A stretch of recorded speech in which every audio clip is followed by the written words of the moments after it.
explosive questions coming from the audience, because I just overheard them during the break. So before they get you, so I will ask a question or maybe comments.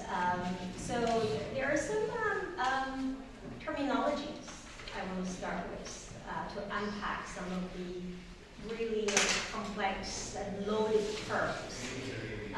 Like the first one, de-orient.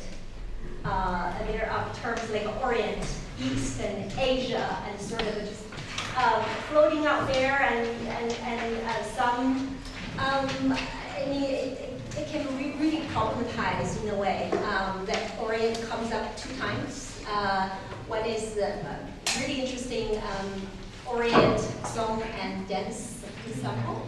And this really challenges and complicates Orientalism in the critical discourse, and also the travel of the Orient in Panelists' case. So how do we think of Orient that in which actually highlights interracial solidarity in Emily's case? And also the question of modernism. Seems this is another loaded term, and kind of versus realism. How do we think modernism in these plural terms and derive from very different modern situations? And also, how do we situate realism, social realism, or socialist realism, or in relation to this Western centric idea of modernism?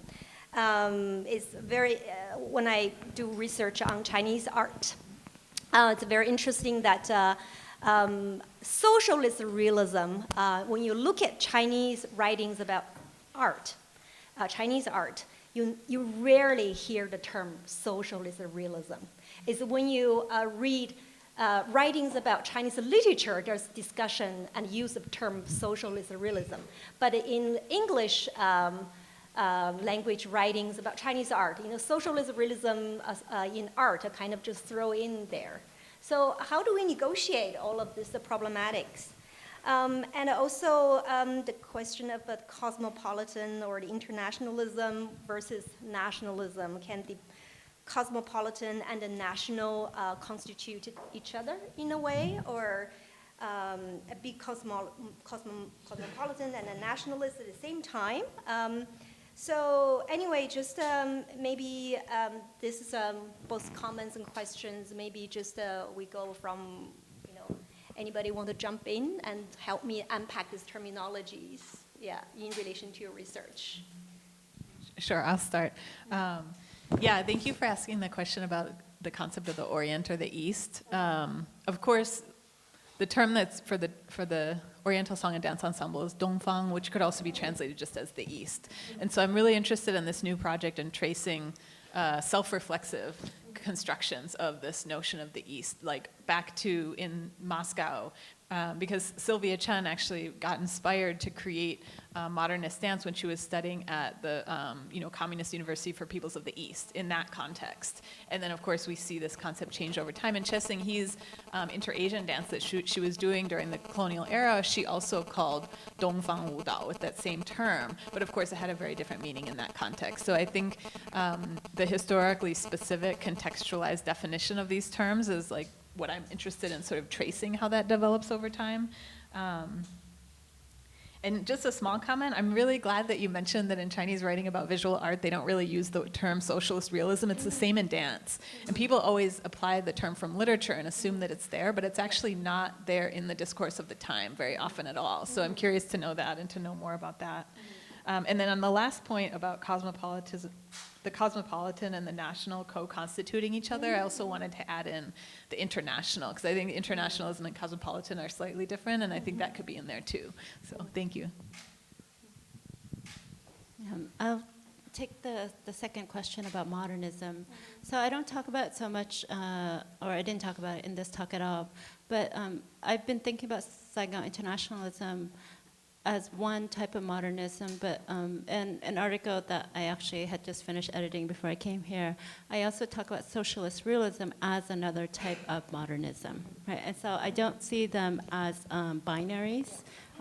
So that's why with this paper, I'm proposing that we think about modernisms in the plural. And the other thing that I'm trying to elaborate on or work through is also that socialist realism is often thought as like the political use of the arts, but what I'm trying to argue in Saigon that what I'm seeing as Saigon internationalism was a part of nation building, and so itself was also a political project, right? And then on top of that, both in Saigon and in Hanoi, I see multiple modernisms, right? And the reason that I've looked at particular ones is because of the access that I have right now, right? Actually, during the break, we have some Vietnamese people here, and so we were talking about what kind of material that we have access to, and I realized that in Vietnam, the most stable or continuous source on our history is actually the periodicals, right? And the problem is not that they don't exist, but that how we can access them because of the various institutional gatekeeping, right? And so I'm hoping that in the years ahead that eventually I'll be able to get my hands on these various periodicals, and then I can also look at other types of modernisms. Well, yeah, I'll just do a quick one. I mean, for me, I mean, I think modernisms, as you know what Chương-Đài said, it's kind of in the plural. So if you look at, say, the United Artists Fund of Thailand, or say Towards a Mystical Reality, and actually Reza Piadasa and Soleimanisa, they actually did use these terms like the East and the West in quite, in quite a dichotomous way, which is also kind of problematic in its own right. But on the other hand, they were trying to kind of assert a certain kind of agency. Because when we talk about modernism, for example, then it's modernism from where? Being the reference point. And they were trying to assert a kind of reference point from within. So for Piadasa, for example, when he talked about Towards a Mystical Reality, he talked about kind of Zen.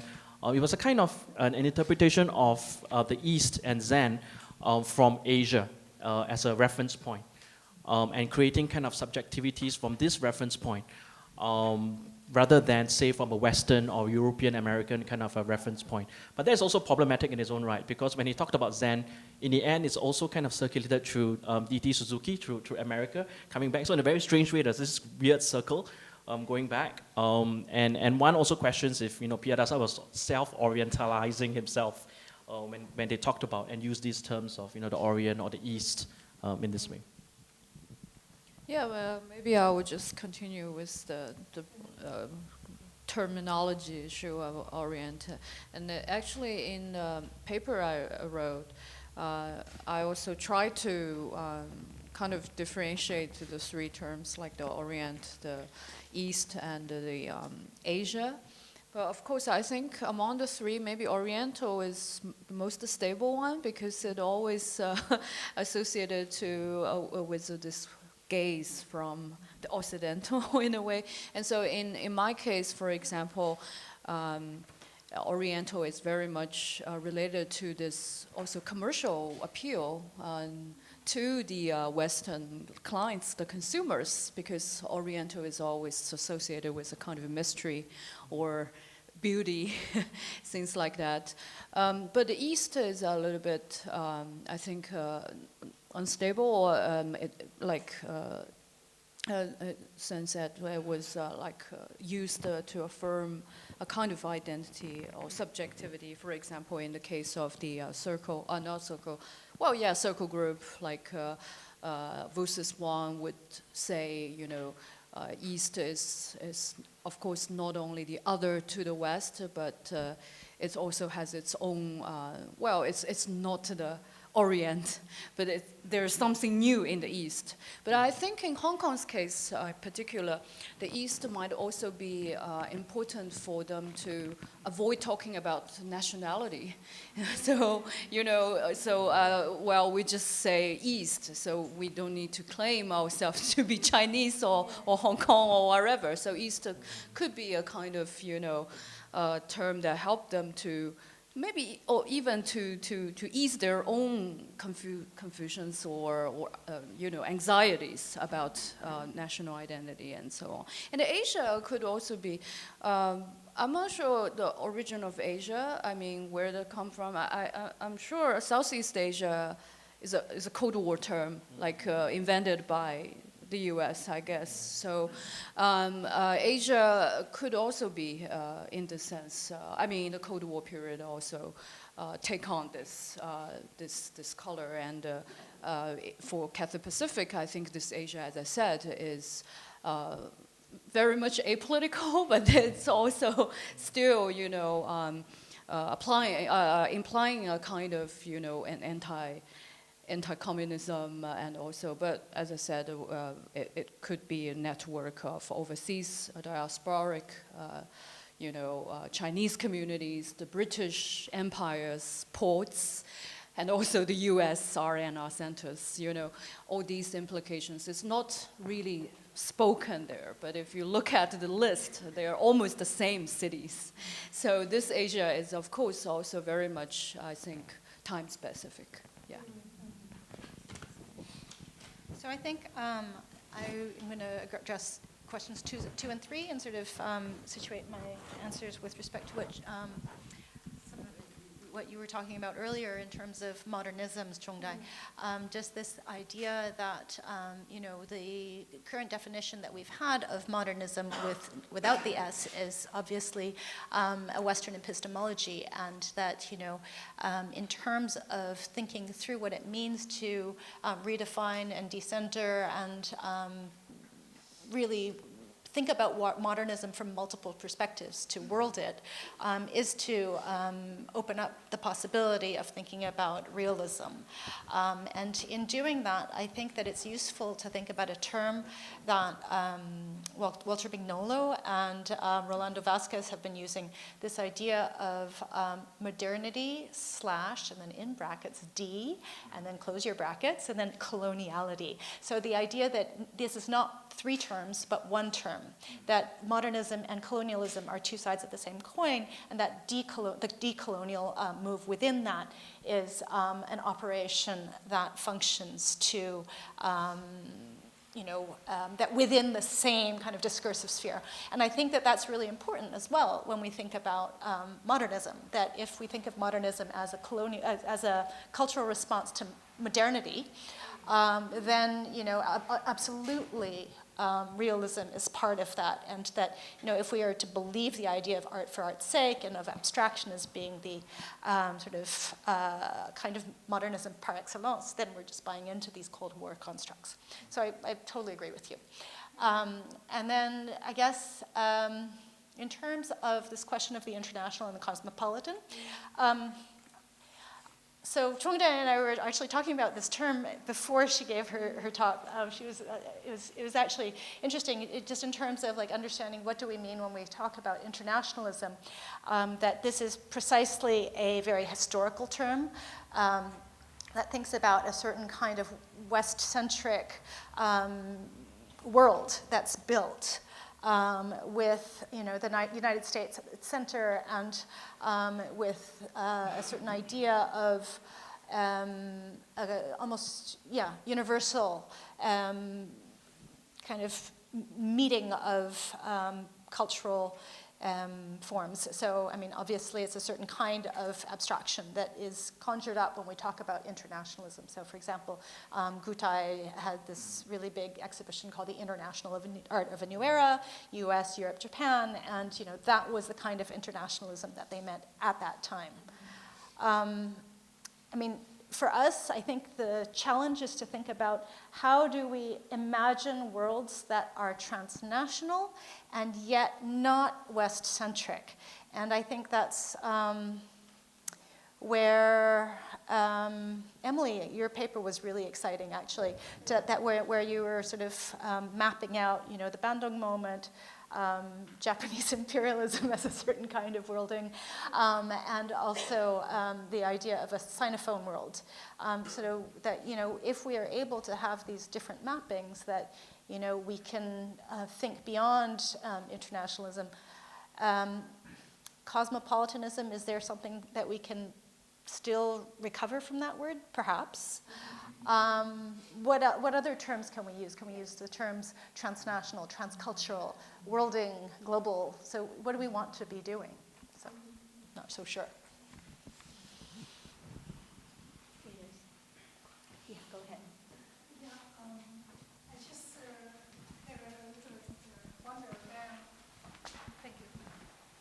Yeah, by the way, my name is Dick. So I'm doing my PhD in Göttingen University about contemporary art in Vietnam.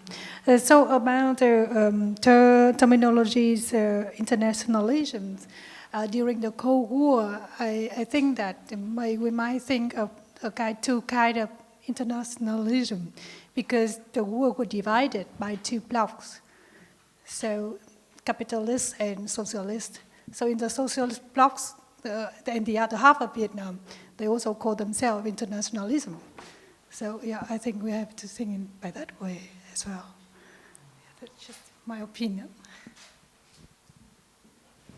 Anybody want to respond? That's a really good point, and I'm sorry I missed that when I was sort of talking about the international. You're right, it's about a Cold War vision of different worlds. Thank you. My comment or question also related to these terms, because in the 1940s there were debates in Soviet Union about cosmopolitanism and internationalism. So they talked about music, creation of music. Then cosmopolitanism was criticized because they considered this term or this concept and the lifestyle originated from Europe and the US, associated with capitalism and consumerism. So mostly about consumption and lifestyle. Modern, Shanghai modern clothing, all these things. And internationalism, they considered about unification of minor oppressed peoples and nations. So in the 30s and 40s, there were a lot of debates about this, the difference between these two terms. So I think internationalism had a longer history, but I need to trace back as well. And another thing is it's very interesting. You mentioned modernism in relation to colonialism and decolonization. I think there's a very interesting dialogue between these two trends. We know there's a term called colonial modernity. Tony Barlow, Andrew Jones, they talk about 1930s Shanghai popular culture. No, I think Shi Shumei learned from Mao Zedong to talk about semi-colonial, but Tony Barlow and Andrew Jones use colonial modernity, and not only in Shanghai, maybe in India and other colonized regions. So this sense of colonial modernity, I think also kind of worked for the case in Vietnam. And but in the cases you talked about, there were decolonization, anti-colonial trend. This kind of modernism. So the two trends of modernism. Because in your case, I think in the beginning you talk about the French set up a school. I think there is a colonial connection. Then later. There were anti-colonial, either creation, artistic creation and political movement. Can I just add one more term here that I forgot, which was solidarity. And that's a really important, I think, move to rethink internationalism and these ideas of the transnational in these periods. And also, of course, Afro-Asian solidarity.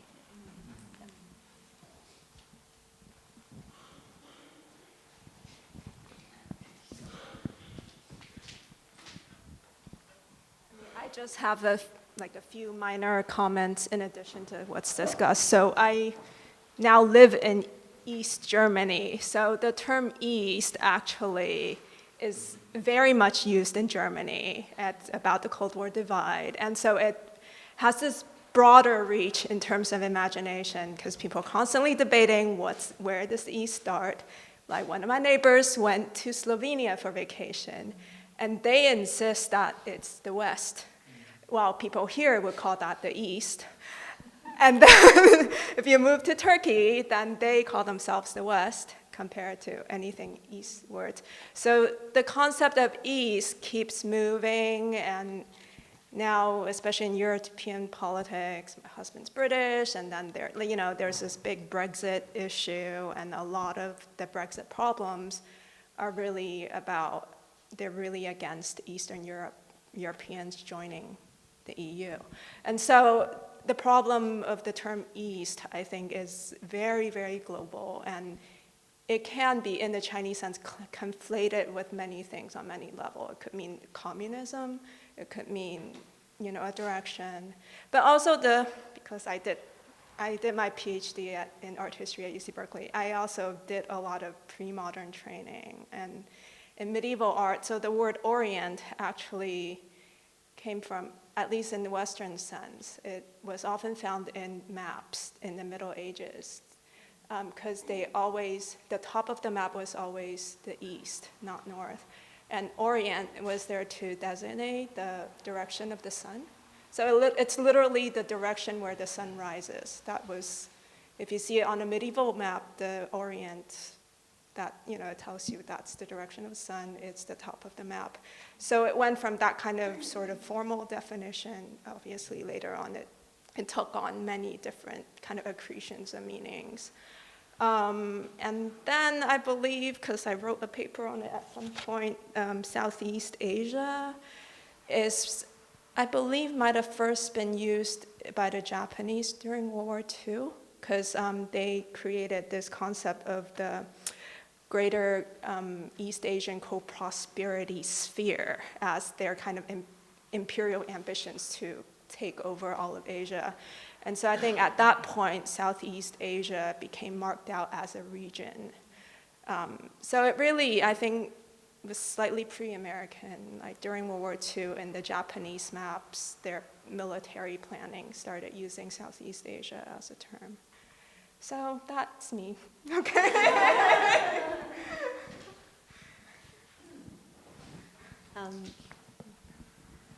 Abhijit? Oh, sorry. Socialist realism is used in art history. So I had one colleague who's a specialist in Mongolian art, and she also teaches Russian avant-garde at some point. So at least in that context, it's a very useful form to describe this particular style that's kind of derived from this École des Beaux-Arts academic style of that state-sanctioned in the Soviet and in the satellite states and Mongolia and China as a particular style that was not controversial, even though it can be. And many painters in this style ended up having really bad lives because of it. But at least in that kind of international solidarity, whatever, communist context, it is a frequently used word in art history. Abhijit? Does anyone else want to? Well, actually, let's. I think Ming and I were having a really interesting conversation outside earlier, and it'd be good to kind of bring that into the public and kind of flesh that out a little bit more. I mean, of course, one thing we were talking about, of course, was the framing of the undercommons, and I think that's something that, requires a bit of, discussion in this context as well. But I think the other thing that was really interesting about your paper that you mentioned to me outside was sort of the difference in the framing, particularly between Slade and Slade and the Beaux-Arts, and how they operate as different institutional spaces, in terms of the way that the infrastructure performs as well, and allows for certain kinds of conversations which were not possible in Paris, particularly at that like sort of pre-post-colonial, that kind of nation-building moment. And so I was wondering if Ming would like to kind of talk about that a little bit more, in terms of also thinking about solidarity and how those were in some cases produced, in other cases remained as sort of conversations that never really took off. So these are thoughts that are still in formation, and I'm not sure that I really have figured it all out yet. So some of the differences that I see between sort of Paris as a site of intersection and London as a site of intersection is that in the context of Paris, of course, there's this idea of, the universal subject that is much more powerful in Paris and in sort of French thought than it is in the UK, where there are much more sort of clear divisions between colonial subjects and metropolitan subjects. I mean, they exist as well in France too, but they sort of frame them in different ways that are sort of these false universalisms, right? So what I'm finding when I speak to artists in the French context is that quite often artists, even people like Neil Yelter, who is doing a lot of work on exile, she sees herself as French and wasn't willing to sort of imagine herself as being in solidarity with the artists in exile or the sort of people in exile that she's depicting in her works, like Exile is a Hard Job. And so that was really fascinating to me, and I'm still kind of trying to get my head around it. But I think that in the Parisian context, while you have a lot of kind of regional conversations, like with Présence Africaine, you get fewer conversations that are like the Black Arts movement in London, right? Which are really across communities and thinking about solidarities in a very different way than what I have found in Paris. So I haven't quite figured it out yet. If anybody has any thoughts, I'd be very curious. But I think that Slade, for example, provided this space of intersection that was very interesting. And also, the other thing that's kind of, that I'm trying to figure out right now is to what extent the pedagogy that took place after William Coldstream became the principal of Slade in 1949, like how did that change things? Because like in 1958, Gombrich is hired to teach art history. And what's interesting about that is that even though he's, quite Eurocentric, he starts Story of Art with this sentence, like there's no such thing as art, there are only artists, right? And so that opens a door for a kind of wider definition of art to exist.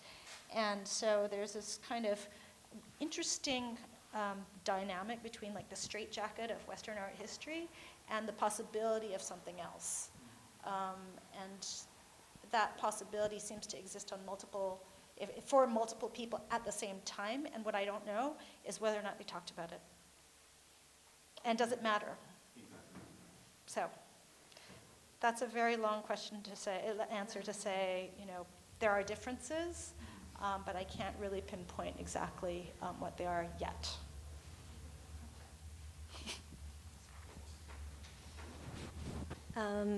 Any question, Nikita, or anybody want to respond? Go ahead. Oh, no, I just wanted to pose another theme. One thing that I found really striking about our panel was the way that, I was talking like about artworks, but I felt like as a whole we were thinking more about like spaces of pedagogy, public spaces, like these really unusual types of media with the hostesses, and I just really like the way I just like the way we're expanding our understanding of artistic intercultural mediums and spaces, and I just wanted to like push people to speak a bit more about what it meant, I guess, to make those choices, to think about, like, you were also talking about pedagogy, and I just think this is a really exciting way to do this type of work. And I just don't know if you have a response to that. Well, in my case, part of it is out of necessity, because like I said, it's really hard to find material. I mean, in South Vietnam, because after 75, there was either systematic purgings or material was taken into private hands, or artists like buried the material, and then sometimes they took it with them when they left the country, and so it was. Or else a lot of gatekeeping, and so materials that may be in libraries, or in this case, I just found out in a monastery in a way that I have to visit, but that I never knew about, because we just don't know this, and so that's part of the problem. And then also, for me, I'm also looking at the institution of the art school, because I want to think about art as in a Foucauldian sense. Right? So I'm thinking about the politics of art making rather than just thinking about it as an art historical object. Right? And I wanted to also address a couple of comments about internationalism. A future iteration of this project is I also am very interested in art pedagogy in Hanoi with Eastern Europe and the Soviet Union and China. Right? The problem is I don't speak a million languages, and so I have to figure this out. But one of the interesting things that I came across was that artists in Hanoi, when they there were lists of schools in the Soviet Union and in Eastern Europe and in China. And according to the writer I read, that these artists prefer Eastern Europe or the Soviet Union because in their mind that was the West. Right? They preferred those schools to the schools in China, which I thought was very interesting. And I think, again, it's kind of this colonial ideology that takes on a different shape, in the mid-20th century. Just a comment on Emily's comment. One thing that strikes me of today's panel is, as art historian, you are trained to look at images, but all these practices, they are, incredibly embodied practice, situated in space and in geographies, imagined geographies and real space. And we'll just looking at Dai Ailian, and as an art historian, I research her partner, Ye Qianyu, and now we are like dance historian and art historian, but back in the day, everybody was together. When she danced, she researched the ethnic minorities dance. At the same time, the husband was sketching her, and that's his way to practice painting has also embodied the practice. Design her costume too. And when we talk about so-called the socialist realist painters, we look at the paintings, but we kind of forgot the fact that when you're painting somebody, say, planting a crop, the painter has to plant the crop himself and to experience, and that is part of the socialist realist pedagogy, is you throw your body into the space and into the labor. So anyway, and look at Pan Lu's case, and the body is incredibly important in Pan Lu's case because it's art, is the flight attendant's body are kind of animating this trans-regional exhibition, right? So, how do we incorporate this kind of a bodily practice in connection with the multiple geographies? And your exhibition, everybody was on the street. So, we cannot separate all of this into isolate categories of art historian, dance historian, film historian, So that's why we should have conversation like this. Yeah. Just like to add on pedagogy, since we actually mentioned it, and being connected to internationalism and modernisms that we're thinking about. I think Chương-Đài presentation talked about EBAI, EBAI, and how it was a kind of perhaps conceived as a kind of decolonial moment of the curriculum, in which they had lacquer, silk, and in which craft was kind of incorporated into fine art or some idea of fine art in their curriculum. When I think about, say, in Thailand, for example, and we have Silapakon, which is basically where most of the artists study, and Simpirasri, who was basically he's called the father of modern art, terrible word, we should never use it again, the father of whatever. But anyway, in the discourse of Thai art history, he's regarded as the father of modern art. In his kind of teaching of the curriculum in Thailand, he was also incorporating a lot of temple rubbings. So because he was actually bringing students to go to the Thai temples and doing temple rubbings, and therefore kind of copying became part of the curriculum. Quite interesting. So he was actually asking students to copy this traditional kind of architecture or kind of temple mural paintings and so on. And actually, Ming talked about Afandi. And I learned a lot because I didn't know Afandi went to Slade. I know he wasn't a student, he just visited. Right, but I know he went to London. And it's quite embarrassing for me because I curated his show. So I was highly embarrassed. But it's great, so now I know he went to Slade. I mean, yeah, before that, as you said, from I think 49 to 51, he was in Nikita. And actually when he was there, the first thing they told him was, you don't need to study. So what he did at Nikita was just to travel around India, because they felt that there was nothing to teach. So it's a different curriculum, a different way of teaching, which is embodied. It's kind of his own experience of traveling through India, because they felt they had nothing else to teach him already when he ended up when he went to Nikita. So my question is to Ming, and maybe Chương-Đài can think about this, kind of the curriculum of this art academies or universities. What was that kind of decolonial moment in the curriculum of Slade? I know you talked about it as a kind of decolonial, perhaps aside. So what was it perhaps in the curriculum that was decolonial? There's nothing that was decolonial about the curriculum itself. No, it's just that I think that there are certain conditions within their pedagogy and the ways in which it was set up that allowed for a decolonial response to emerge in multiple, in a lot of the artists that were there. And so the question for me was, well, why did they all respond in this way, right? And so one of them, so there's a very famous story about Shamsa, went to a class taught by Ernst Gombrich, where he was talking about Islamic art as being purely decorative, and he went home and he destroyed all his paintings. It was totally, demoralized, etc.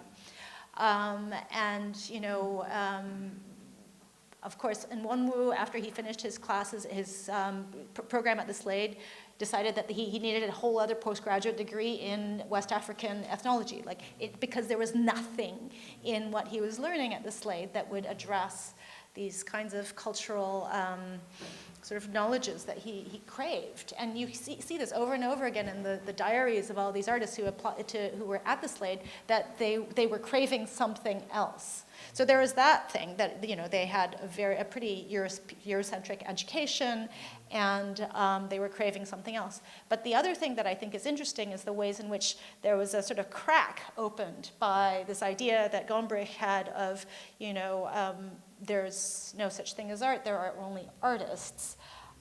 There was also in their life, a change in their life drawing program around 1949 as well, where they stopped asking people to learn techniques from the old masters, and they shifted towards more empirical observation and trying to draw from plants and people rather than plaster casts. So it's no longer about reproducing art historical models, and more about sort of the artist's interaction with the world. And so those are sort of little cracks that were opened that I think allowed for the kinds of decolonial responses that eventually took place. Not always while they were at the Slade. In many cases, it's years afterwards. Yeah. So were they not able to kind of have an impact or to change the kind of curriculum at Slade? It was not possible? I don't know. There's some people who went to Slade who were here. Are they here? They're gone. Oh no. Okay. I'd be curious to hear what people think of their education now. I don't know enough yet. Because actually many Singapore artists went to Slade to study in the 70s. Kim Lim, yeah. So, and many others actually. So I think Ng Eng Teng, a few others went to Slade. But I'm not sure how it is now. Is it still so kind of, cosmopolitan in that sense, or international? We have a lot of international students now. Just to add a footnote from the Chinese perspective, and all these artists who studied in Paris, London in 1920s and 30s, and when they came back to China, the war broke out in 1937, and they were all forced to move from eastern metropolis to the western region. And I think that's when Dai Lian and her partner started to study, I think, minority dances and theorizing as a Chinese dance. And same thing also happened with Chinese painters to paint the Tibetans and also go to the Buddhist mural sites to paint the murals. But all of this is talking about pedagogy when these people, after 1949, when they become kind of became decision makers and educators in Chinese Art Academy, they also contribute to institutionalizing the journey to the borderland, the frontier, as a part of the curriculum, as a pedagogy. So I think there's something, I don't know how unique it is with China, but with the Art Academy students, a very important part of training is to go to the frontier, to paint the minority, paint the ancient murals in the Buddhist caves. But an interesting thing is, but this is also a practice of traveling and painting and kind of nationalizing this geography of the frontier. But after 1970s, after end of Cultural Revolution, when the artists go back there again and they're painting them as imaginary of foreigners, of a kind of de-Chinizing this kind of through that travel. So yeah, so it's like so I hate to use that term, decolonializing within a nation almost. So anyway, so this mapping can just go on forever, and we have like we're already over time, so we have like 3 minutes left. You want to have a closing remarks or yes, last question. Thank you for this beautiful event. But what I was missing is the aspect of architecture, because I think that because we were talking about art and artist's practice, but I think to bring up this architectural approach. Can you understand me, or should I speak in this microphone? Yeah, because what I was missing was the aspect of architectures, because when you talk about Le Cours des Beaux-Arts, established by Victor Tardieu in 1925, I mean, he also tried to have this kind of class to train the first Vietnamese architects. And I think that if we can bring up this architecture in the context, because as soon as I know is that architecture was used, all these students who were sent to the West to study architecture, they came back to their countries and then start to think, what is Vietnamese architecture, what is vernacular architecture, and what is the West and what is us, or the identity of our people. So I think that the aspect of architecture should be also considered if we talk about encounters, because this is another materialities, but also much more visible to the public space. Because if we talk about art, then we are talking about paintings in museums, and we should ask the question, who is allowed to see all these kind of artworks or objects? But if you build a house on the street or do anything on the street, so you have more public space, or you take over the public space, and then we can also approach people who have not this kind of, education, who can enter all this kind of artistic sphere.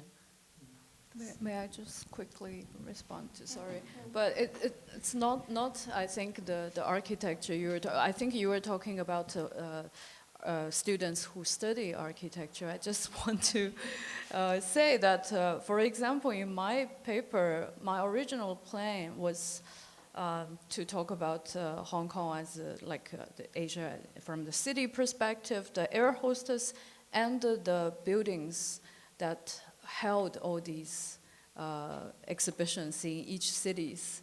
But then I drop it for some reason. But actually, it's very interesting because mine has something also to do with the idea of like public space. So they're not shown in museums or art galleries. These exhibitions were shown in department store, in stock. In Fukuoka, they were shown in the stock building, and also in I think Tiampo, they showed in insurance building, where I think 8 years later, the Japanese Red Army members hijacked the people who, because it's AIA, so they hijacked some Americans working in the building to threaten, like, ask the Japanese government to release their imprisoned members. So these, again, I mean, these buildings actually also for the Taiwan one is left by the Japanese, the museum, the National Museum of Taiwan today. That it was colonial architecture left by Japanese.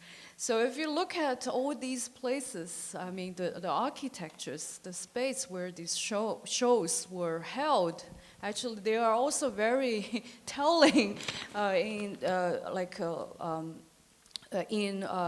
what this Asian art can be seen, who can be accessible to these art, and who define them. Of course, these places were chosen, I think, first and foremost out of commercial reasons, like buyers who will go to these places to see these shows. But I also want to say that maybe because of this, because these shows are not in museums, not in art galleries, they're in commercial sites, this show is so little studied, because it's totally excluded from the art history's vision, you know. So I end up looking for the only existing materials from the Swire archive. The Swire group, which actually owned Cathay Pacific and all the other, you know, it's the corporate archive. And so, but the only thing they got is the Oriental Travel, the magazine. That's why you see all these girls. I mean, so I'm just thinking about how these things, or even what is really included in art history or history of exhibition in the sense that. Can I ask you, was there much of an art world response to this exhibition? So far, as I can see, I can only read maybe, I can only find maybe 3 or 4 reviews of these shows, and 2 from Hong Kong and 1 from Japan, nothing else. That's the only review I can see. And the Japanese one says that, you know, this show shows how lagging behind Asian art is, and the only good ones are the Japanese ones. But the final winners, none of them was Japanese, right? So, but I mean, there's actually details that you can also see. For example, Japan always see itself above all the Asian world at that time, and so on and so forth. Yeah, but yeah. Okay, interesting. Okay, so with the final question, we'll have to close today's you know, really amazing 2 panels. Yeah, I mean, all of these are like Asia is not just theorized and depicted and represented, but also practiced and performed. And these are the embodied experiences that we have to situate in space and geography. So on that note, we close today's session and can't wait for tomorrow. Yeah, thank you very much.